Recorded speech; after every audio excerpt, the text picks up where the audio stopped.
Kami persilakan Romo Yai Sobana untuk memberikan mauizah azan fal yatafadhal maskur. Shallu ala Nabi Muhammad.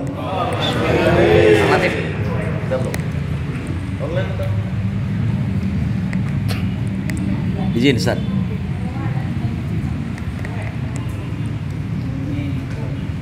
Ustaz namanya Usman ya, Ustaz Abdul Arif. Udah Usman doang.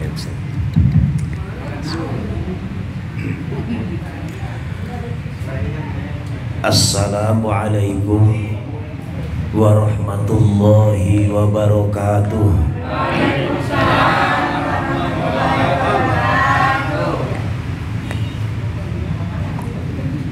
Alhamdulillahilladzi hadana lihadza wa ma kunna linahtadiya laula an hadanallah.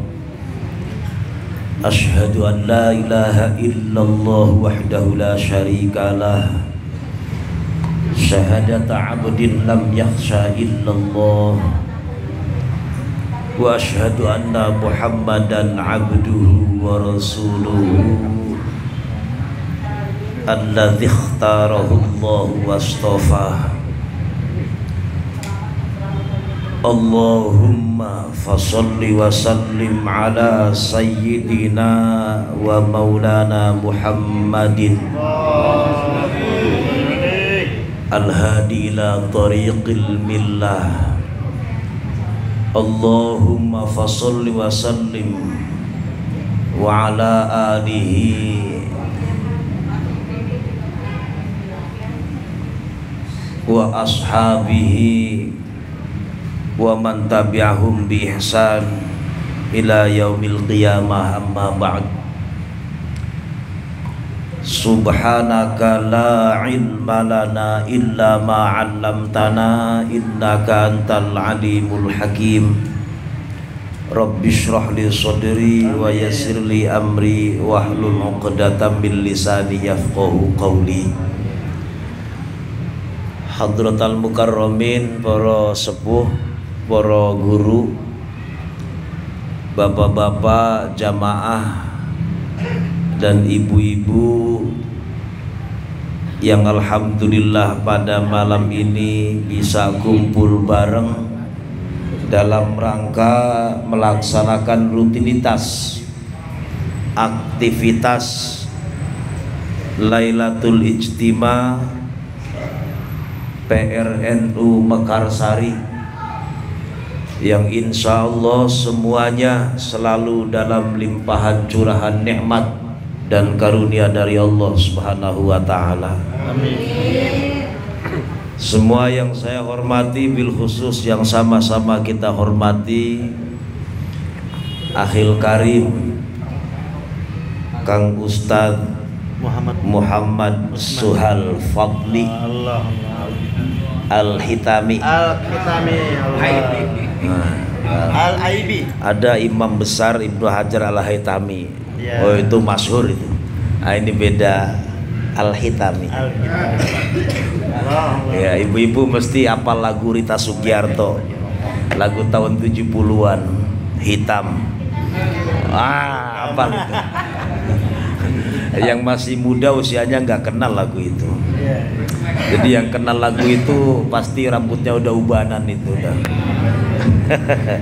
Juga yang sama-sama kita hormati Ketua Tanfidiyah PRNU Mekarsari Kang Mas Lutfan Setia Dharma Mekarsari. Bangga. Namanya siapa namanya? Lutfan Rifki Dewangga. Itu maksudnya. Kang Ustadz Lutfan Rifki Dewangga beserta seluruh jajaran pengurus tentunya. Kita doakan semoga PRNU Mekarsari senantiasa eksis, dinamis, sukses dan barokah. Amin. Juga yang sama-sama kita hormati guru kita Kang Ustadz Usman Matanallah bitu hayati. Kita doakan beliau, guru-guru kita yang hadir di sini dan tentu juga yang tidak hadir, Allah senantiasa panjangkan umurnya, sehatkan badannya, mudahkan segala urusannya, dan bareng-bareng semuanya dikumpulkan oleh Allah di surganya Allah Subhanahu wa taala. Ya Rabbal alamin. Bapak-bapak, ibu-ibu yang tidak saya sebutkan satu persatu, namun tidak mengurangi rasa hormat dan ta'zim saya kepada semuanya. Yang penting malam ini alhamdulillah kita bisa ngumpul di majelis ilmu. Alhamdulillah. Seneng gak ngaji, Bu? Seneng. Saking senengnya perasaan makin mundur. Makin maju barisannya. Alhamdulillah. Ngaji ini penting. Penting gak, Bu? Penting. Sebab kalau nggak ngaji nanti nggak beda sama ayam. Soalnya kalau ayam makan kita juga makan, betul nggak? Kita tidur ayam, kita kawin ayam, ayam kawin. Cuma bedanya ya kita mah pakai aturan, ayam nggak pakai. Jadi dia mah kawin depan emaknya ya mau aja. Kadang-kadang emaknya sendiri digarap. Nah kita enggak, alhamdulillah. Cuma kita ngaji, ayam enggak ngaji. Berarti kalau yang enggak mau ngaji sama dengan ayam. Kasihan. Mahalan ayam kalau begitu. Ayam enak digoreng dagingnya. Nah kita, ya apalagi kalau sudah tua, pahit sudah. Bu, penting. Ibu-ibu penting, bapak-bapak penting. Semua kita ini menjadi penting. Coba saya mau tanya, ibu penting gak buat bapak? Bayangin ibu kalau nggak ada bapak, nganggur, nggak kepake. Sama bapak juga penting. Bapak-bapak kalau nggak ada ibu juga sama, Bu, bingung, nganggur. Dapat mancing nggak ada yang masak, nganggur pokoknya. Semua menjadi penting. Saking pentingnya maka taklim ini yang ada dan diselenggarakan oleh Lailatul Ijtima PRNU Mekarsari teramat sangat penting.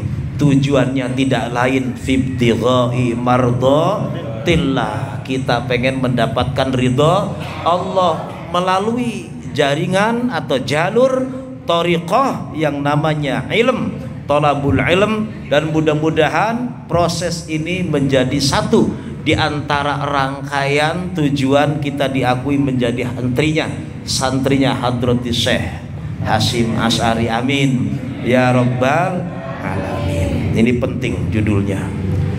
Kalau kita sudah tidak lagi merasa tidak penting terkait dengan ngaji, maka ini alamat rusak.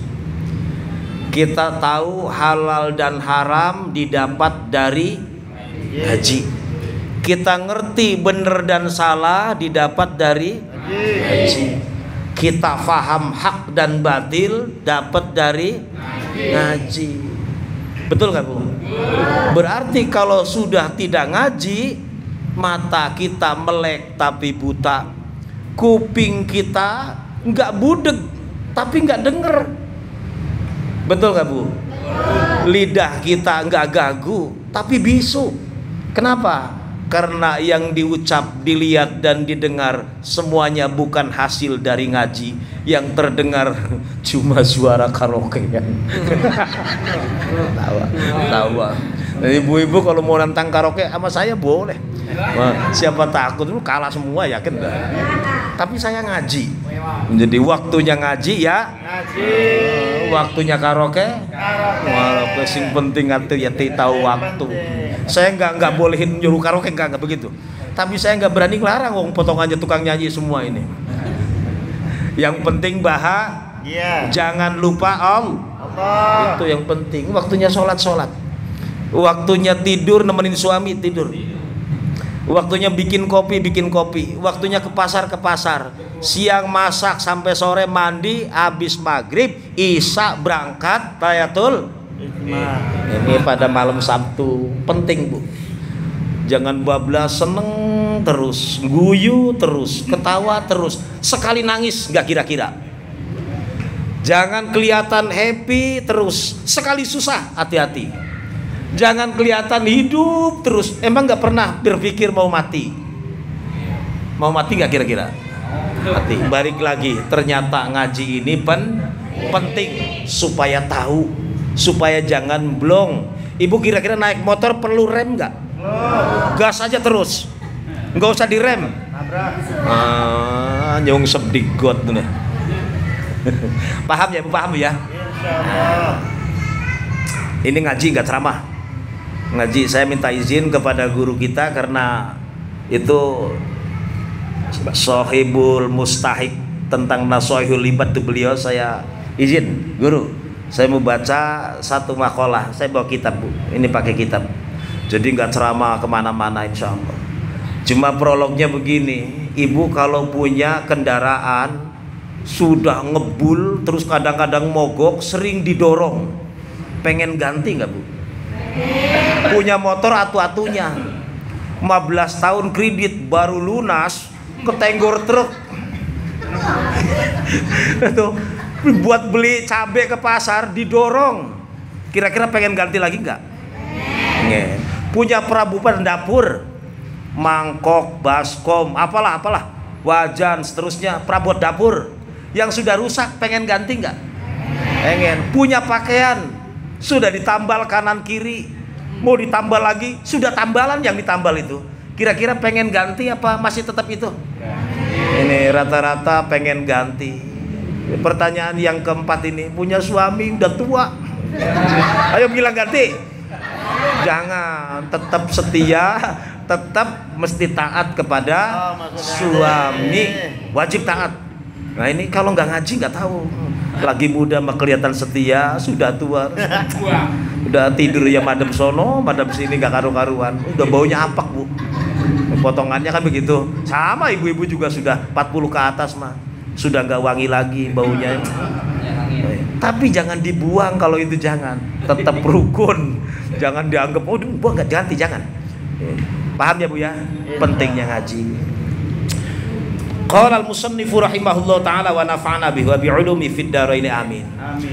Qala Malik ibn Dinar. Ini ada nasihat dari seorang yang namanya nggak kira-kira keren. Malik raja, Dinar duit. Berarti raja bin duit. Wah, keren ini. Ini tentu ada latar belakang tentang sosok yang satu ini yang kemasyhurannya kayaknya sampai hari kiamat menjelang itu masih terdengar. Malik bin Dinar. Bahayai Malik bin Dinar pesan sama ibu-ibu dengan kalimat ihbis salasan bi salasin. Ihbis maknanya saya dulu ngekera siro, bukan kelenger, bukan. Ihbis ai imna, maksudnya jaga, bentengi, supaya gampang ibu-ibu pahami, buang tuh.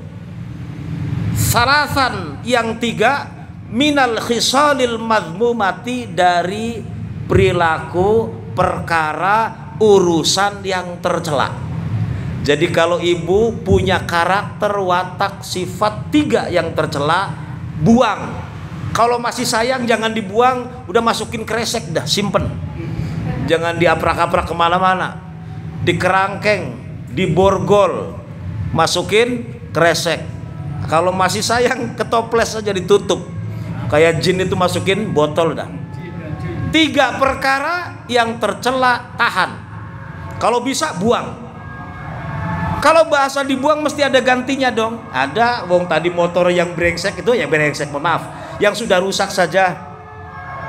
Apa itu? Blambir kayaknya. Bakaran. Kayak blambir.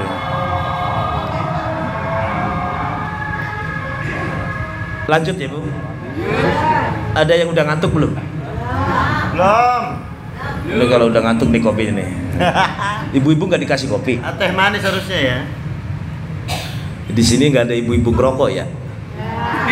Kalau mau rokok aja, Bu. Sambil ngaji kalau. Ini lagi di live loh saya, nggak apa-apa. Apa bedanya bapak-bapak sama ibu-ibu nggak boleh? Nah, kalau ibu protes tuh, ngerokok aja. Ini. Ayo, saya tanggung jawab. Apa bedanya coba? Ibu makan, bapak makan. Ibu ngemil, bapak Bapak ngerokok, Ibu? Tar ngerokok.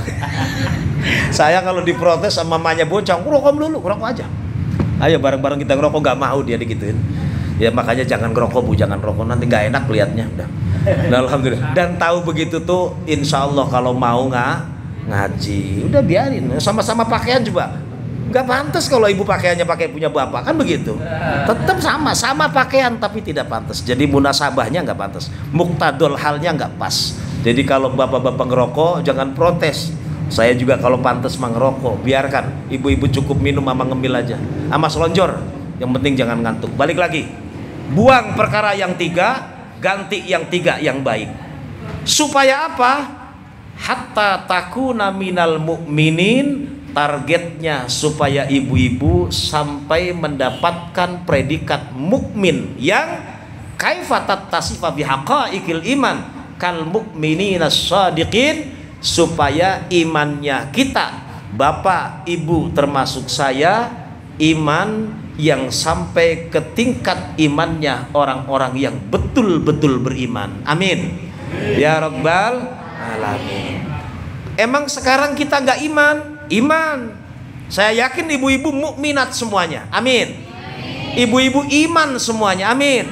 Saking imannya kadang-kadang ada suami mau mancing saja itu nggak percaya, karena bapak-bapak biasanya mampir di tengah jalan. Padahal ibu ini iman, betul nggak Bu? Tolak ukur iman itu kepada suami taat loh, tapi suaminya nggak ngajarin. Bisanya cuma mancing doang umpamanya. Ayo, nurut nggak kira-kira sama suami yang hobinya cuma mancing?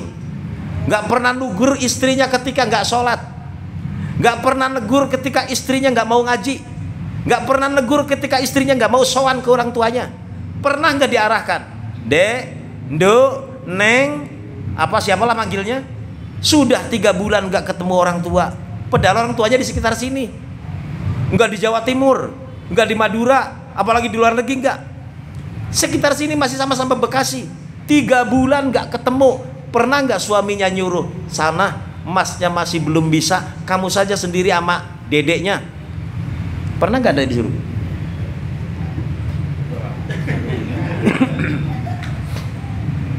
Jangan kemudian, ini penting Bu, silaturahim ke orang tua.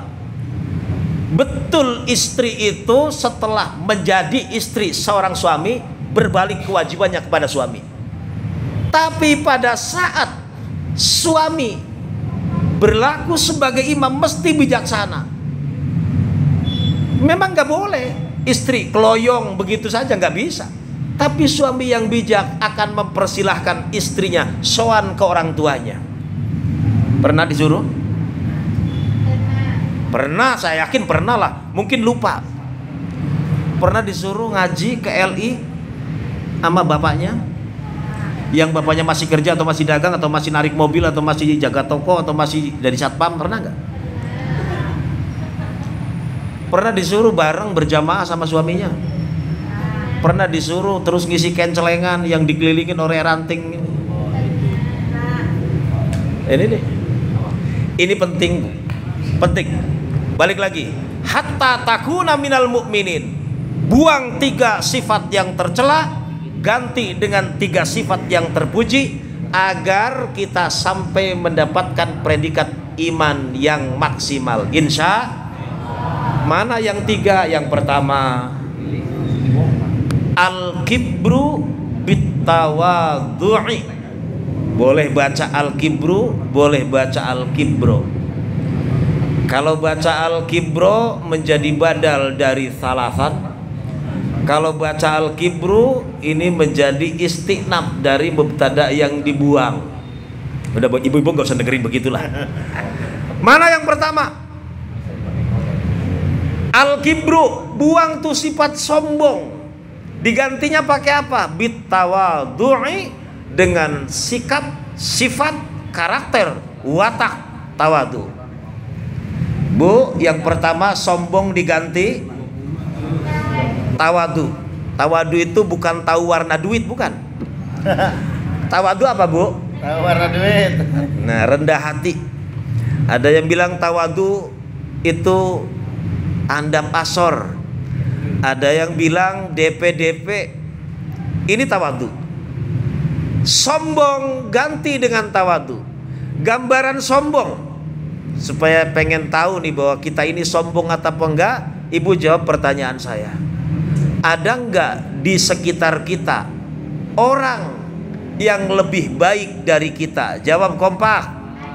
Ada.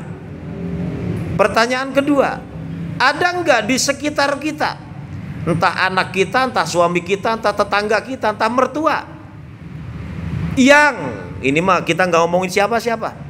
Saya balik pertanyaan yang kedua, ada nggak di sekitar kita orang yang lebih jelek dari kita? Begitu ibu jawab ada, ibu-ibu sombong. Karena ibu merasa lebih baik dari dia. Paham bu? Jawab pertanyaan kedua. Nggak apa-apa bu, nggak apa-apa.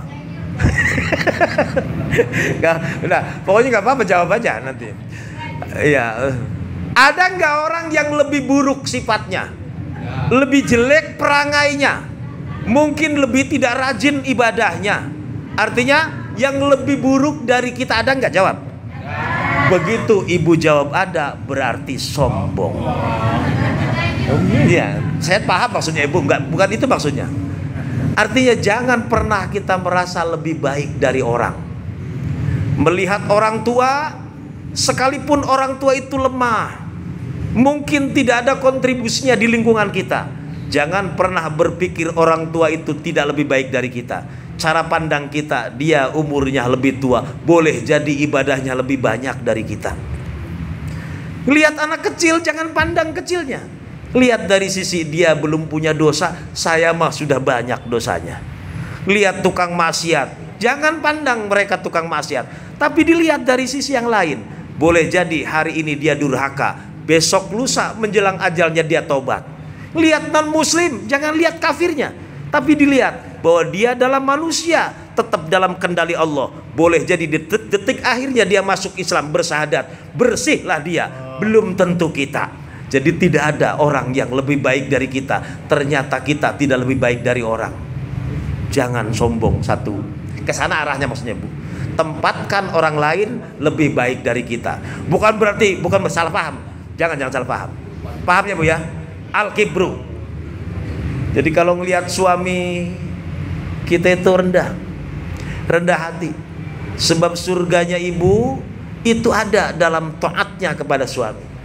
Ibu sholat beres, puasa kelar, ngaji terus, zakat juga lancar. Sama suami brengkelnya nggak kira-kira, mimpi masuk surga. Ayo.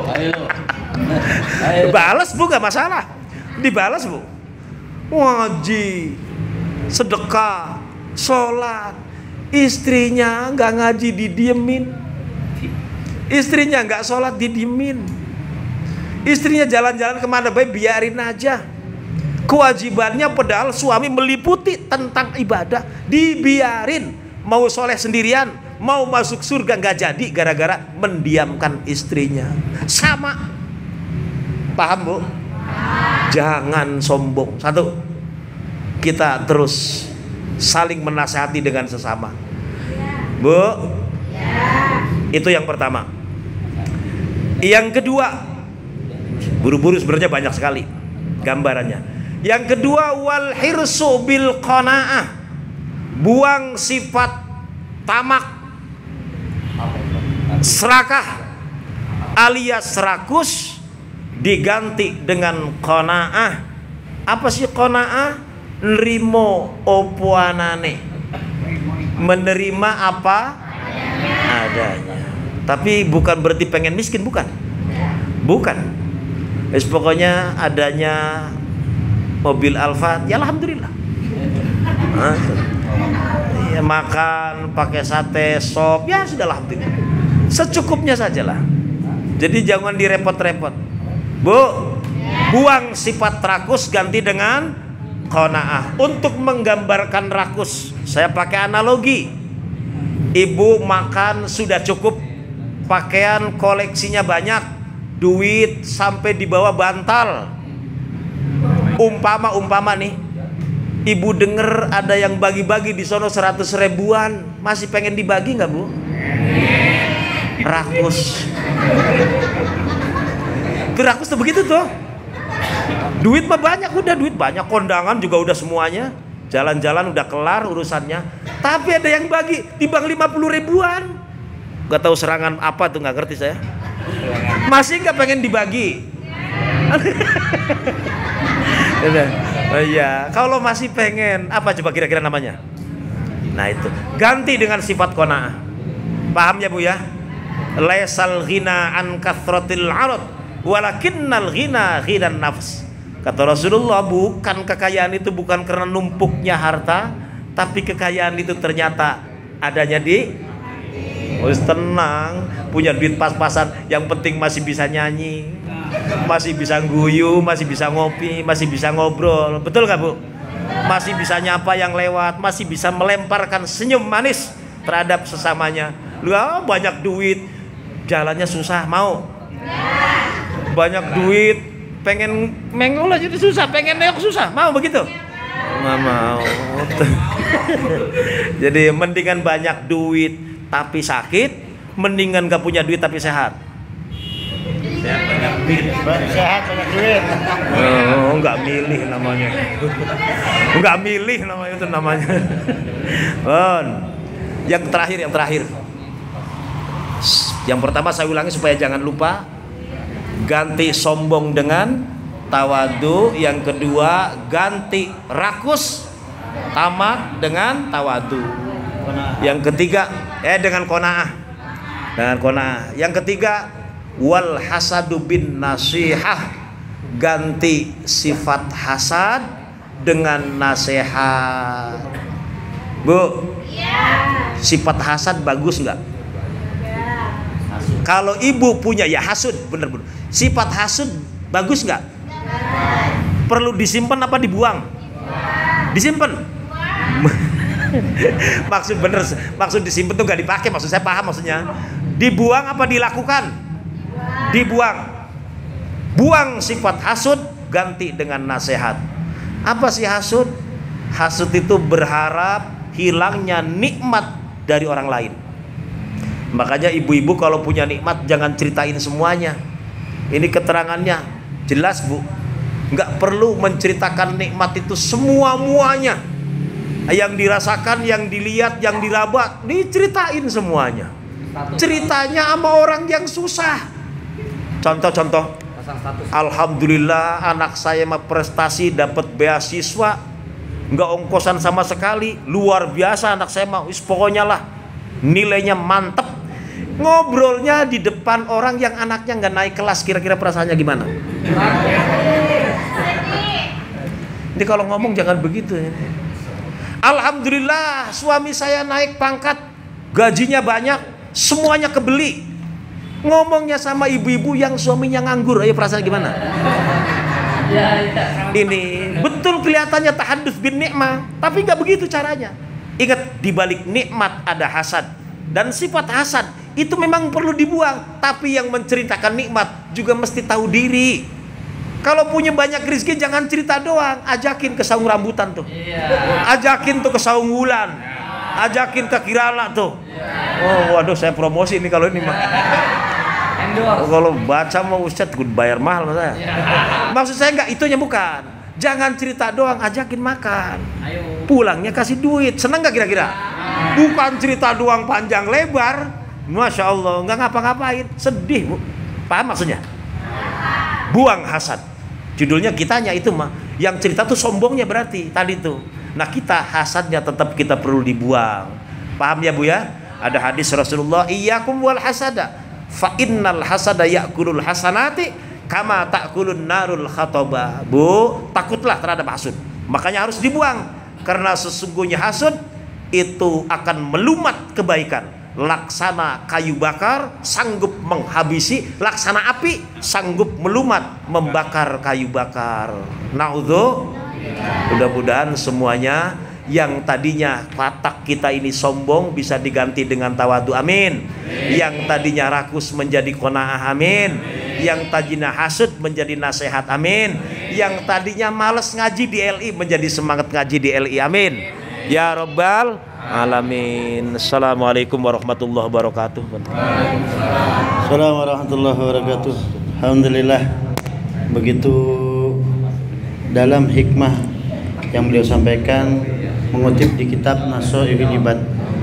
Sebelum saya tutup dengan doa, mungkin kami berikan waktu untuk Bapak dan Ibu dan juga segenap pengurus.